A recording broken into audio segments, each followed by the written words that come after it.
আসসালামু আলাইকুম এভরিওয়ান, কেমন আছেন সবাই? এই তো সকাল সকাল আজকে কাপ নুডলস দিয়ে নাস্তা করলাম। এই কাপ নুডলসটা অনেক সুবিধা এবং কাজেও সুবিধা হয়। গরম পানি দিলেই হয়ে যায়, গরম পানি দিলেই বানিয়ে নিয়ে যায়। আর সাথে ছিল চিকেন। আর এদিকে আমি দুপুরে রান্নার জন্য আয়োজন শুরু করে দিয়েছি। মরিচ গরম পানি দিয়ে ভিজিয়ে রেখেছি যাতে ব্লেন্ডার করতে মসৃণ হয়। আর এদিকে আদা রসুন কেটে তারপর পানিতে ধুয়ে নিয়ে এখন ব্লেন্ডার করার জন্য প্রস্তুতি নিতেছি। তো আমি একটু বেশি করে আদা রসুন কেটে নিয়েছি, যার কারণ একবার ব্লেন্ডার করে আমি প্রায় 1 মাসের মতো ডিপ ফ্রিজে রেখে দিই, তাতে রান্না করতে সুবিধা হয়। কাজকাম নিয়ে রান্না করতে বাচ্চাদের নিয়ে যখন সমস্যা হয় তখন এইভাবে প্রসেস করে রাখলে রান্না করতে অনেকটাই সুবিধা হয়। তো এইভাবে প্রায় 1 মাসের মতো রাখলে কিছুই হয় না। আপনারা চাইলে এরকম করে রাখতে পারেন। রান্না করার সময় শুধু ফ্রিজ থেকে বের করে নিয়ে রান্না করবেন, অনেকটাই কাজে হেল্প হয়। আপনারা এরকম একদিন ট্রাই করে দেখতে পারেন। তো আমি বাটিতে এরকম বাটিতে রেখে দেবো ডিপ ফ্রিজে। মরিচও আমি একইভাবেই, শুকনো মরিচ একইভাবেই ভিজিয়ে রাখছিলাম যেগুলো, এগুলো ব্লেন্ডার করে নিতেছি। ব্লেন্ডার করে মরিচও আমি এইভাবে বাটিতে করে ফ্রিজে রেখে দেবো, এতে অনেকটাই কাজে হেল্প হয়। এরপরে আজকে আমি রান্না করব মুরগির মাংস, এদিকে ভিজিয়ে রাখছি। তো সাথে করলা আর আলু ভাজি করব, আলু দিয়ে করলা ভাজি করব। আর এদিকে মুরগির মাংসগুলো ভালো করে দিয়ে পরিষ্কার করে নিতেছি। তারপর পানি ঝরিয়ে নিয়ে মুরগির মাংসগুলো একটু হলুদ দিয়ে আর একটু সজের গুঁড়া জিরের গুঁড়া দিয়ে ভালো করে মাখিয়ে নেব। এদিকে কড়াইতে আমি একটু তেল গরম দিয়ে দিয়েছি। তেলটা গরম হলে তারপরে মাখানো মুরগির মাংসগুলো একটু ফ্রাই করে নেব, মানে বেশি ফ্রাই করবেন না, অল্প। বেশি ফ্রাই করলে মুরগির মাংসগুলো মানে বেশি শক্ত হয়ে গেলে পরে কিন্তু খেতে ভালো লাগে না। তো আমি নাড়াচাড়া করে হালকা ভেজে নিতেছি, যার কারণ হতেছে যে মুরগির মাংস ব্যাড স্মেলটা থাকে, ব্যাড স্মেলটা থাকে না এরকম হালকা একটু ফ্রাই করে নিলে।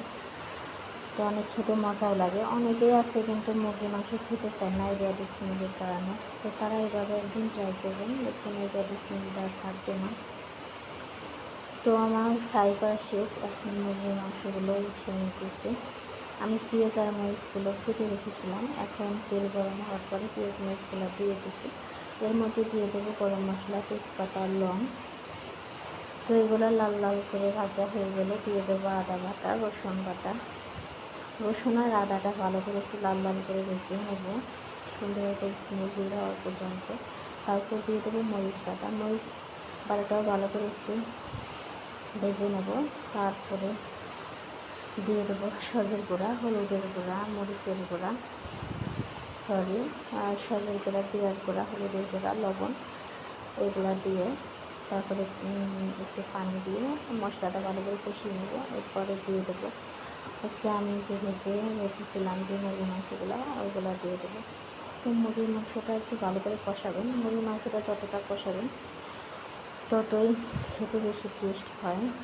কষানোর উপরে মুরগির মাংসের স্বাদ। তো ভালো করে মুরগির মাংস কষানো হলে এই পাশের পাতিলে আমি গরম পানি দিছি, এই গরম পানিটা দিয়ে দেবো মুরগির মাংসের ভিতরে। গরম পানিটা দিয়ে তারপরে মুরগির মাংস সিদ্ধ হওয়ার আগ পর্যন্ত জাল করে নিতে হবে। যখন মুরগির মাংসটা সিদ্ধ হয়ে আসবে তখন এই কাঁচামরিচটা অপশনাল, আপনারা চাইলে দিতে পারেন, আবার নাও দিতে পারেন। তো দিলেও ভালো লাগে, এই জন্য সুন্দর একটা স্মেল আসে, তার জন্য আমি দিই। আর এদিকে বিকালে আমরা বাচ্চাদের নিয়ে মাঠে বাসার পিছনে খেলতে এসেছি।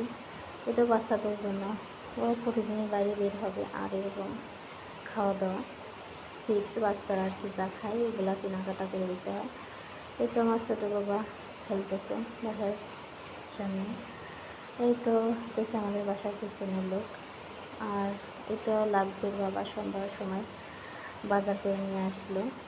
বাংলা দোকানে অনেক সুন্দর বাংলা সবজি পাওয়া যায়। এই মরিচগুলো খুব টসটটা ছিল। আর লাবি আমার সামনে তো পেয়ারা বলে ধরে রাখছে, অনেক বড় বড় দুটো পেয়ারা আনছে, থাইল্যান্ডি পেয়ারা, এগুলো অনেক পাকা ছিল। আর এই ধুন্দল সবজিগুলো কিনে আনছে। তো লাবিকে আমার সাথে সাথে বসে দেখাইতেছিল, সামনে বসে ওরা আবার ভিডিও করলাম।